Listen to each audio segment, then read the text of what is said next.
जय हिंद दोस्तों, स्वागत है आप सभी का एक बार फिर से हमारे YouTube चैनल दी कॉपी पेन में। तो आप सभी का फिर से स्वागत है हमारे लूसेंट जिंदाबाद सीरीज़ में। तो महाजनपदों का उदय पिछले वीडियो में आप लोगों ने पढ़ लिया था। तो आज का जो टॉपिक है वो है जैन धर्म। तो इस वीडियो में हम जैन धर्म से संबंधित जितने भी महत्वपूर्ण बिंदु हैं उनकी चर्चा करेंगे। ठीक, तो चलिए वीडियो की शुरुआत करते हैं। पहला पॉइंट है कि जैन धर्म के संस्थापक एवं प्रथम तीर्थंकर से। तो जैन धर्म के संस्थापक या फिर जैन धर्म के प्रथम तीर्थंकर कौन थे? तो ऋषभदेव थे। ये नाम आपको जरूर ध्यान में रखना है। जैन धर्म के संस्थापक एवं प्रथम तीर्थंकर कौन थे? तो ऋषभदेव। ठीक, ऋषभदेव। और हुए तो 24 हैं, लेकिन आपको सब का नहीं याद करना है। सेकेंड पॉइंट है कि जैन धर्म के 23वें तीर्थंकर कौन थे? पार्श्वनाथ थे। तो ये 23वां भी आपको ध्यान में रखना है कि जैन धर्म के 23वें तीर्थंकर पार्श्वनाथ थे, जो काशी के इक्ष्वाकु वंशी राजा अश्वसेन के पुत्र थे। और इन्होंने 30 वर्ष की अवस्था में संन्यास को स्वीकारा और इन्होंने भाई शिक्षा दी थी। 4 चीज़ें बताई थी। कौन सी 4 चीज़ें हैं देखते हैं। तो पहली इन्होंने बात कही कि भाई हिंसा ना करना, सेकंड सदा सत्य बोलना, थर्ड चोरी ना करना और फोर्थ संपत्ति ना रखना। तो 4 चीज़ों की जब बात आती है तो वो पार्श्वनाथ के द्वारा बताए गए थे ना। इसके बाद नेक्स्ट पॉइंट है महावीर स्वामी जैन धर्म के 24वें एवं अंतिम तीर्थंकर हुए। तो इस प्रकार टोटल कितने तीर्थंकर हुए जैन धर्म में? 24। और जिसमें से पहले कौन थे? ऋषभदेव। और लास्ट यानी अंतिम जो 24वें थे वो थे महावीर स्वामी। ठीक, और ये अंतिम तीर्थंकर हुए। अब इनके जन्म के संबंध में कुछ चीज़ें हैं उनको आपको ध्यान में रखनी है। जैसे कि इनका जन्म जो है 540 ईसा पूर्व में कहाँ हुआ था? कुंडग्राम वैशाली में हुआ था। इनके पिता जो थे वो सिद्धार्थ, ठीक, और वो ज्ञात्रज्ञ कुल के सरदार थे। यानी इनके पापा का नाम यानी पिताजी का नाम सिद्धार्थ था और किस कुल से रिलेटेड थे? ज्ञात्रज्ञ कुल से रिलेटेड थे, क्योंकि वो ज्ञात्रिक कुल के सरदार थे। माता की जो बात आती है, इनकी माता का नाम है त्रिशला देवी। माता का नाम क्या था? त्रिशला देवी। लिच्छवी राजा जो चेटक थे उनकी ये बहन थी। तो इनके पिताजी का नाम सिद्धार्थ और माता जी का नाम त्रिशला। नेक्स्ट पॉइंट की बात करते हैं कि महावीर की पत्नी का नाम यशोदा एवं पुत्री का नाम अनुज्या या प्रियदर्शनी था। महावीर के बचपन का नाम क्या था? तो वर्धमान था। और इन्होंने 30 वर्ष की उम्र में माता पिता की मृत्यु के पश्चात अपने बड़े भाई नंदीवर्धन से अनुमति लेकर संन्यास जीवन को स्वीकारा था। उसके बाद क्या हुआ कि 12 वर्षों की कठिन तपस्या के बाद महावीर को जृंभिक के समीप ऋजुपालिका नदी के तट पर साल वृक्ष के नीचे तपस्या करते हुए संपूर्ण ज्ञान का बोध हुआ। तो आपको नदी का नाम याद रखना है कि कौन सी नदी? ऋजुपालिका नदी। और ऋजुपालिका नदी हो गया ना। और कितने वर्षों की कठिन तपस्या? 12 वर्ष की कठिन तपस्या। और महावीर को जृंभिक के समीप ऋजुपालिका नदी के तट पर कौन सा वृक्ष था? साल वृक्ष। उसके नीचे इनको ज्ञान का बोध हुआ। जब उनको भाई ज्ञान का बोध हो गया तो उस समय महावीर जिसको विजेता बोलते हैं, अरहत इसका मतलब पूज्य होता है, और निर्ग्रंथ जिसका मतलब होता है बंधनहीन कहलाए। तो मतलब जब उनको ज्ञान की प्राप्ति हो गई तो उनको किन नामों से जाना जाने लगा? जिन, अरहत और निर्ग्रंथ। नेक्स्ट पॉइंट है कि महावीर ने अपना जो उपदेश है वो प्राकृत या अर्धमागधी भाषा में दिया। इसके बाद महावीर के अनुयायियों को मूलतः निग्रंथ कहा जाता था। महावीर के प्रथम अनुयायी उनके दामाद जामिल बने, या कहीं कहीं आपको जमाल भी लिखा हुआ मिलता है। तो जमाल जामिल कहीं मिले वो एक ही चीज़ है, इनके दामाद जो इनके प्रथम अनुयायी बने। प्रथम जैन भिक्षुणी की बात आती है तो नरेश दधिवाहन की पुत्री चंपा थी। महावीर ने अपने शिष्यों को 11 गढ़ दरों में विभाजित किया था। आर्य सुधर्मा अकेला ऐसा गंधर्व था जो महावीर की मृत्यु के बाद भी जीवित रहा और जो जैन धर्म का प्रथम थेरा या मुख्य उपदेशक हुआ। स्वामी महावीर के भिक्षुणी संघ की प्रधान चंदना थी। कौन थी? चंदना। अब यहाँ पे जैन तीर्थंकर हुए हैं और उनके कुछ प्रतीक चिन्ह हैं, तो उनको आपको याद रखना है। तो जैसे ऋषभदेव जो प्रथम तीर्थंकर हुए तो उनका प्रतीक चिन्ह क्या था? साढ़।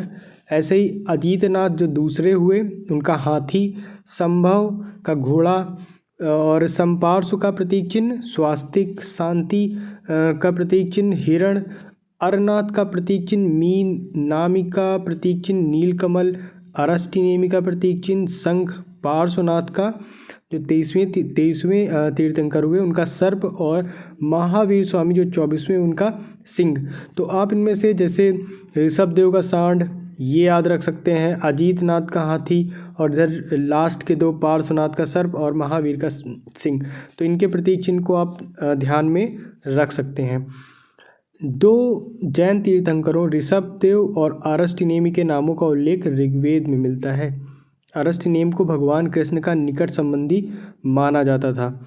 नेक्स्ट पॉइंट है कि लगभग 300 ईसा पूर्व में मगध में 12 वर्षों का भीषण अकाल पड़ा, जिसके कारण भद्रबाहु अपने शिष्यों सहित कर्नाटक चले गए, किंतु कुछ अनुयायी स्थूलभद्र के साथ मगध में ही रुक गए।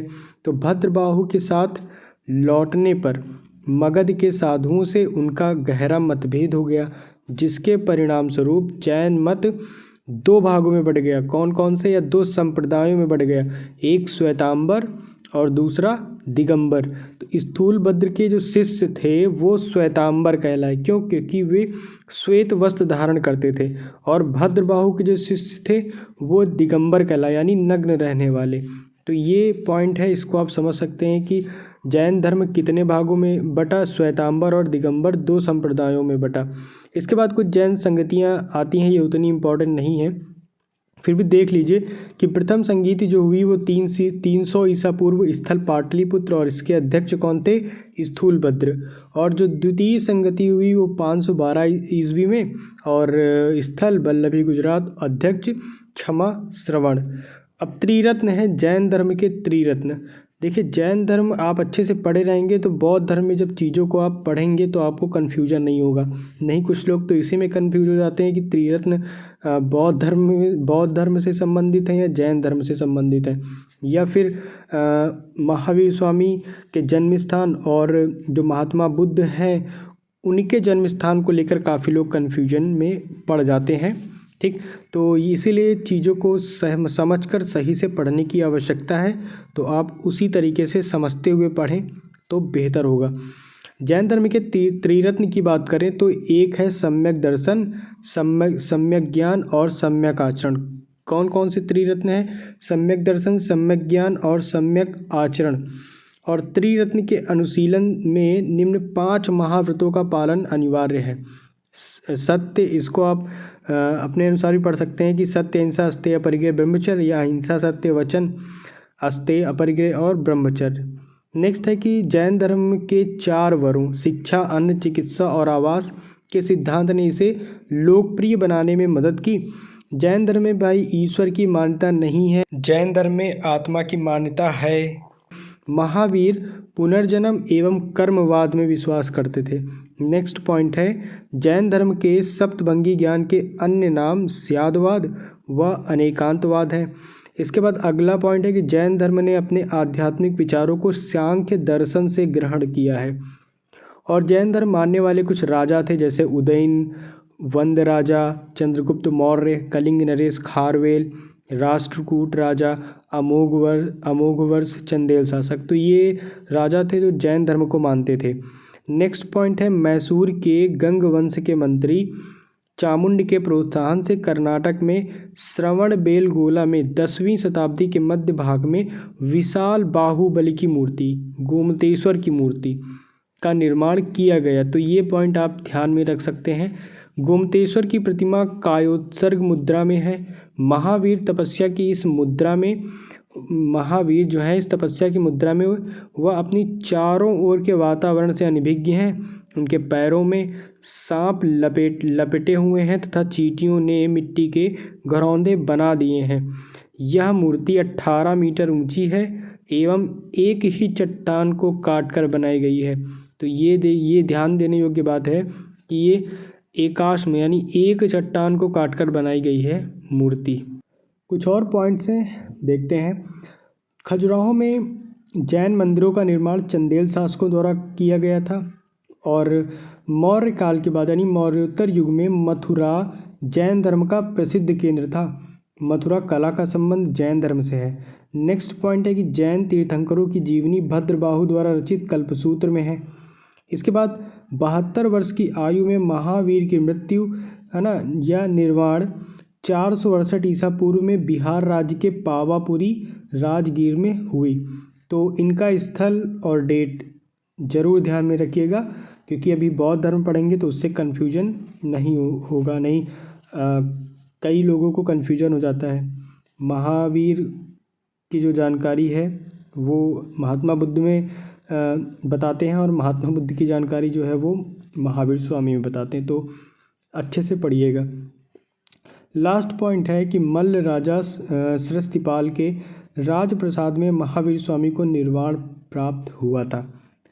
तो इस प्रकार आप लोगों ने समझे जैन धर्म से संबंधित और जैन धर्म के तीर्थंकर हुए हैं उनसे रिलेटेड कुछ एक पॉइंट, और महावीर स्वामी से संबंधित काफ़ी पॉइंट्स आप लोगों ने पढ़े। तो आई होप आपको समझ में आया होगा जैन धर्म। तो आज का वीडियो सिर्फ यहीं तक है। अगले वीडियो में हम लोग बात करेंगे बौद्ध धर्म की, और बौद्ध धर्म से संबंधित जितने भी महत्वपूर्ण बिंदु हैं, गौतम बुद्ध से संबंधित बात करेंगे, बौद्ध धर्म की सभाओं के बारे में बात करेंगे। ठीक, तो काफ़ी कुछ हम पढ़ेंगे बौद्ध धर्म के बारे में अपने आने वाले वीडियो में। तो आप इसको देखें, अच्छे से पढ़ें, और अभी तक आपने हमारे चैनल को सब्सक्राइब नहीं किया है तो सब्सक्राइब कर दीजिए और लाइक कर दीजिए, और दोस्तों को भी ये वीडियो शेयर कर दीजिए। तो मिलते हैं हम लोग अपने अगले वीडियो में।